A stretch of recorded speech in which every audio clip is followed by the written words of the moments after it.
खबर शामिल कयूं पिया तंगवाणी खां। तंगवाणी थाणे जे हद ॻोठ गुलजार भलकाणी में बजराणी برادري जे ॿिनि धुरनि में पाणीअ जे नैकाल तां झेड़ो थी पियो। झेड़े दौरान ॿिनि धुरनि में हिक ॿिए मथां लठियुनि ऐं सरोटन जो वसकारो लाइ ॾिनो।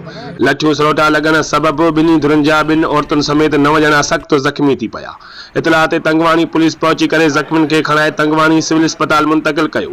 ज़ख्मिन में हिदायतुल्लाह बजराणी, शफकत अली, मोहम्मद हाशिम, अकील अहमद, नज़ीर हुसैन, महफूज अहमद, आमिर हुसैन, परवेज अहमद, ॿिनि औरतुनि समेत नूरजान खातून, नसरीन खातून समेत 8 ॼणा सख़्त ज़ख्मी थी पिया, जंहिं सबबि अस्पताल में लेडी डॉक्टर न हुअण करे ॿिनि औरतुनि खे कंदकोट रेफर कयो वियो, जॾहिं त आख़िरी इत्लान बैदि वाक़े जो को बि केस दाख़िल न थी सघियो।